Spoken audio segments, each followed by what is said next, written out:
धर्म ग्रंथों के अनुसार भाद्रपद मास के शुक्ल पक्ष की सप्तमी तिथि को संतान सप्तमी का व्रत किया जाता है। इस व्रत को संतान साथे, अपराजिता सप्तमी और मुक्ताभरण सप्तमी के नाम से भी जाना जाता है। राजस्थान में इसे दुबड़ी साते या दुबड़ी सप्तमी भी कहते हैं। मान्यता है कि इस व्रत को करने से संतान की उम्र लंबी होती है और सेहत भी अच्छी रहती है। संतान सप्तमी व्रत पूजन विधि। संतान सप्तमी की सुबह जल्दी उठकर स्नान आदि करें। इसके बाद हाथ में जल चावल लेकर व्रत पूजा का संकल्प लें।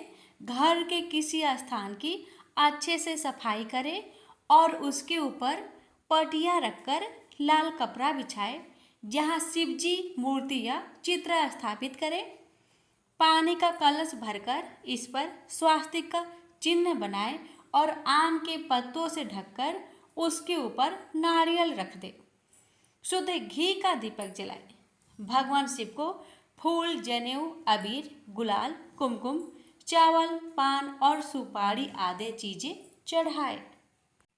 खीर पूड़ी का प्रसाद और आटे और गुड़ से बने मीठे पुए का भोग लगाए। पूजा के बाद संतान सप्तमी व्रत की कथा सुने या फिर पढ़े।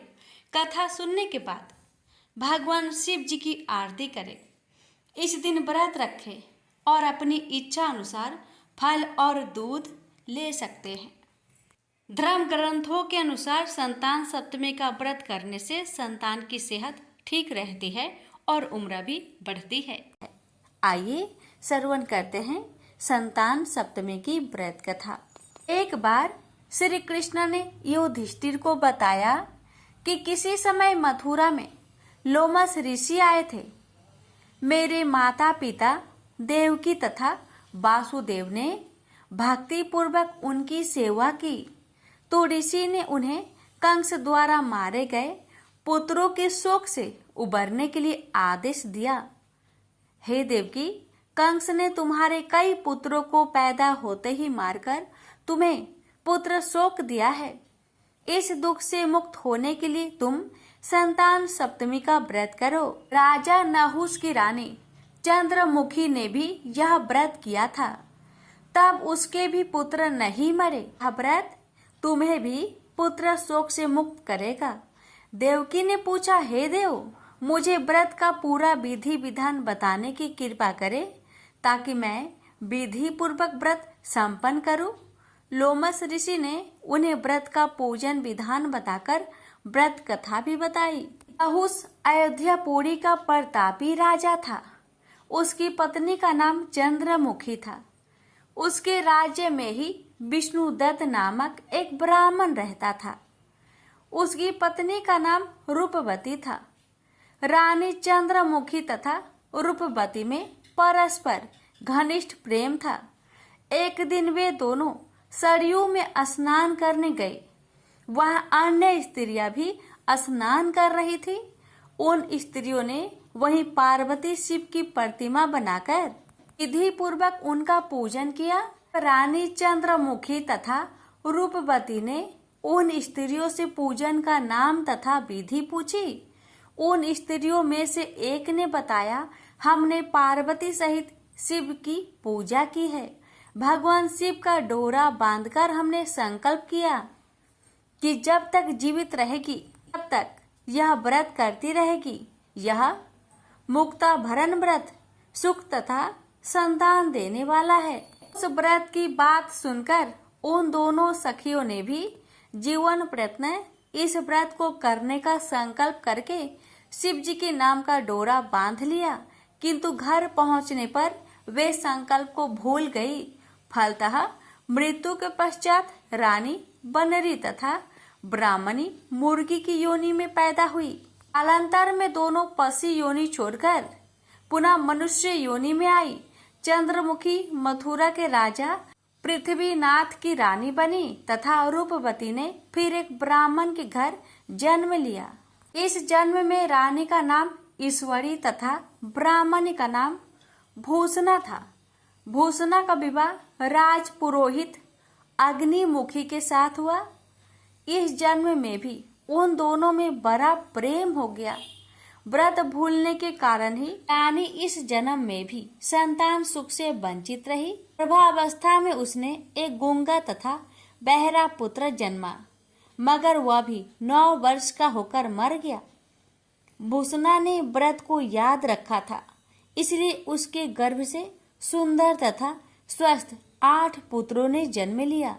रानी ईश्वरी के पुत्र शोक की संवेदना के लिए एक दिन भूषणा उससे मिलने गई। उसे देखते ही रानी के मन में डाह पैदा हुई। उसने भूषणा को विदा करके उसके पुत्र को भोजन के लिए बुलाया और भोजन में विष मिला दिया, परंतु भूषणा के व्रत के प्रभाव से उनका बाल भी बाका ना हुआ। इससे रानी को और भी अधिक क्रोध आया। उसने अपने नौकरों को आज्ञा दी कि भूषणों के पुत्र को पूजा के बहाने यमुना के किनारे ले जाकर गहरे जल में धकेल दिया जाए, किंतु भगवान शिव और माता पार्वती की कृपा से इस बार भी भूषणा के बालक व्रत के प्रभाव से बच गए।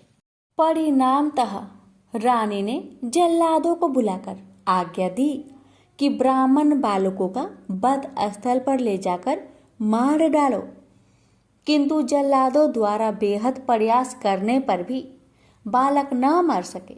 यह समाचार सुनकर रानी को आश्चर्य हुआ। उसने भूषणा को बुलाकर सारी बात बताई और फिर क्षमा याचना करके उससे पूछा कि किस कारण तुम्हारे बच्चे नहीं मर पाए। भूषणा बोली, क्या आपको पूर्व जन्म की बात स्मरण नहीं है? रानी ने आश्चर्य से कहा, नहीं, मुझे तो कुछ याद नहीं है। तब उसने कहा, सुनो, पूर्व जन्म में तुम राजा नहुस की रानी थी और मैं तुम्हारी सखी थी।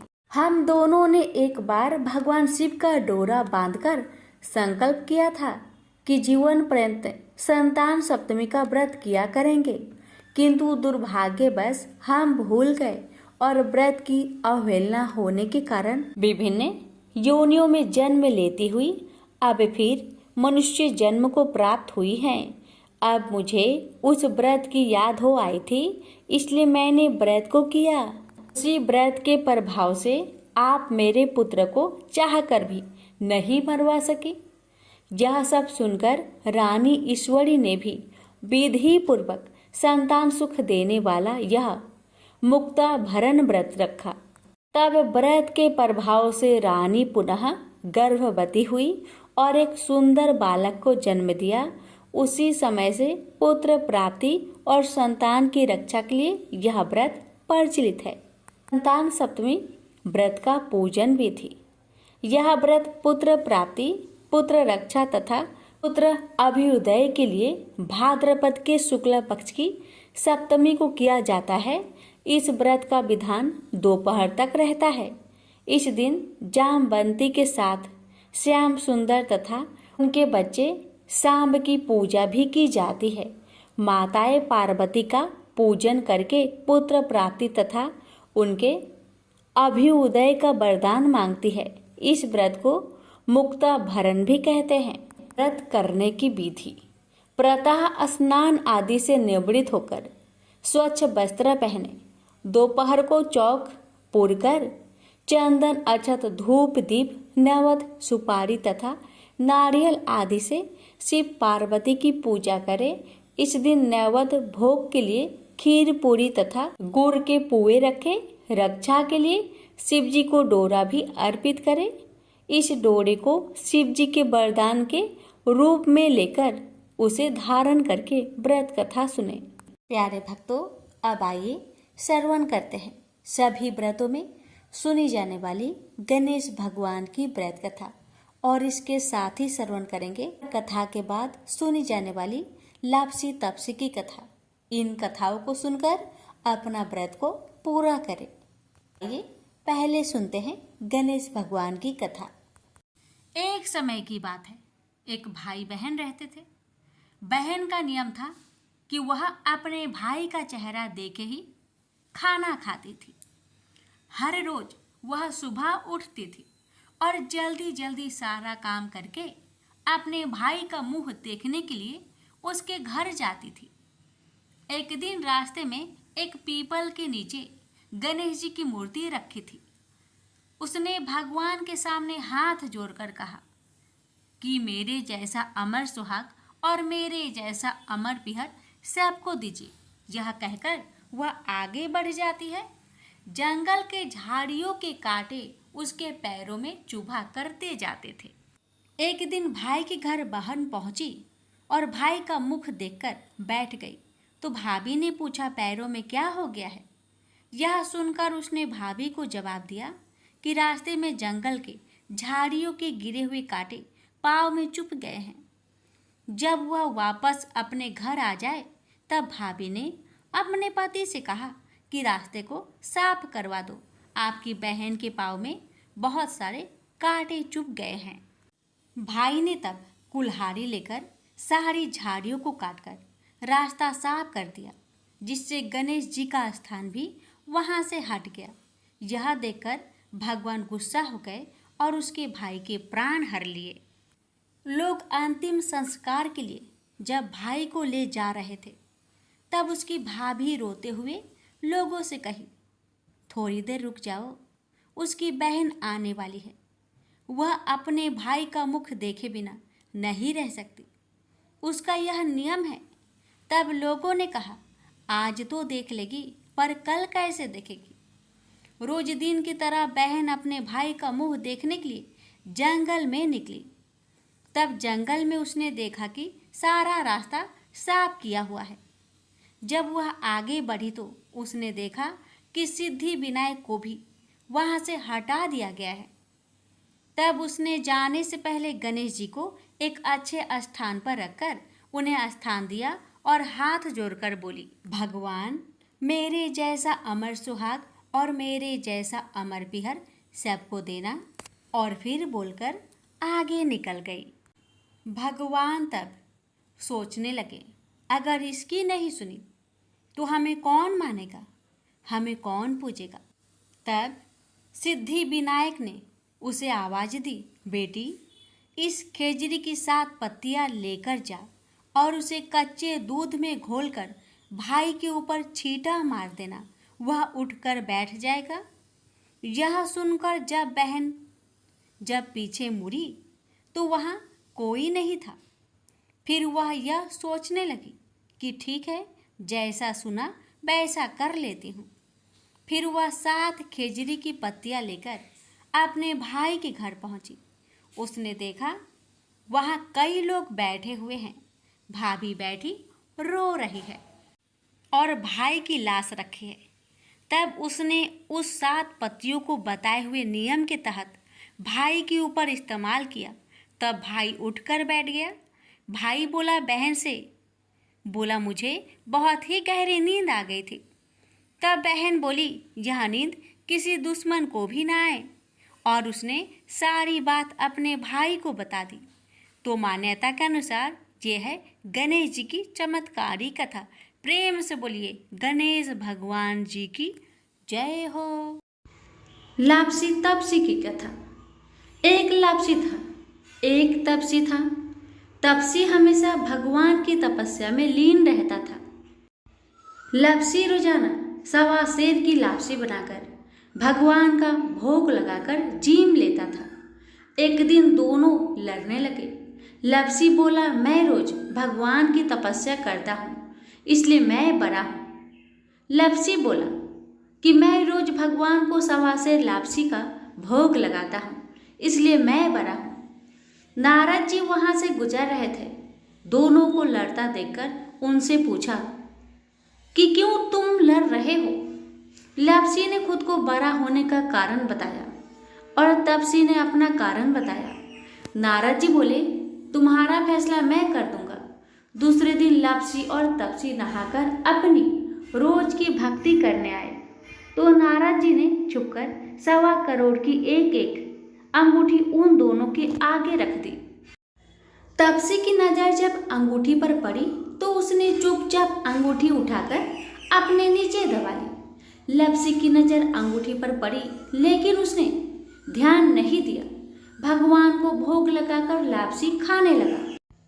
नारद जी सामने आए तो दोनों ने पूछा कि कौन बड़ा? तो नारद जी ने तपसी को खड़ा होने को कहा। वो खड़ा हुआ तो उसके नीचे दबी अंगूठी दिखाई पड़ी।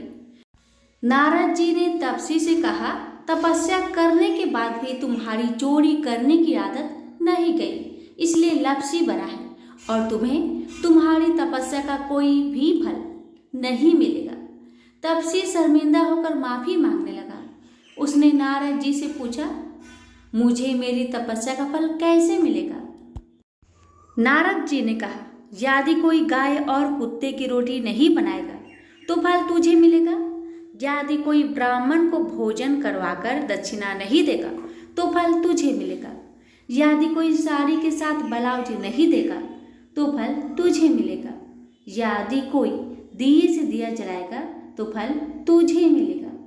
यदि कोई सारी कहानी सुने लेकिन तुम्हारी कहानी नहीं सुने तो फल तुझे मिलेगा। उसी दिन से हर व्रत कथा कहानी के साथ लपसी तपसी की कहानी भी सुनी और कही जाती है। प्रेम से बोलिए लक्ष्मी नारायण की जय। शिव जी की आरती। ओम जय शिव ओंकारा, स्वामी जय शिव ओंकारा, ब्रह्मा विष्णु सदा शिव अर्धांगी धारा। ओम जय शिव ओंकारा, स्वामी जय शिव ओंकारा। एकानन चतुरानन पंचानन राजे, हंसानन गरुरासन वृषवाहन साजे। ओम जय शिव ओंकारा, स्वामी जय शिव ओंकारा। दो भुज चार चतुर्भुज, 10 भुज अति सोहे, त्रिगुण रूप निरखते त्रिभुवन जन मोहे। ऐछि माला बने माला, मुंड माला धारी, त्रिपुरारी कंसारी करे माला धारी। श्वेतांबर पीतांबर बाघंबर अंगे, सनकादिकी गरुणादिकी भूतादिकी संगे।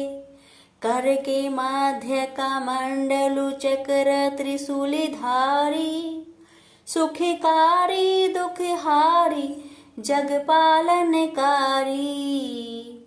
ब्रह्मा विष्णु सदा शिव जानत अविवेका, मधु के टप दो मारे सुर भयहीन करे। लक्ष्मी व सावित्री पार्वती संगा, पार्वती अर्धांगी शिव लहरी गंगा। पर्वत सोहे पार्वती शंकर कैलासा, भांग धतुर का भोजन भस्मी में बासा। जटा में गंग बहत है गल मुंडन माला, शेष नाग लिपटावत ओढ़त मृगी छाला। काशी में विराजे विश्वनाथ नंदी ब्रह्मचारी, नीत उठ दर्शन पावत महिमाति भारी। त्रिगुण स्वामी जी की आरती जो कोई नरे गावे, कहत शिवानंद स्वामी मनवांछित फल पावे। ओम नमः शिवाय, हर हर महादेव, माता पार्वती की जय।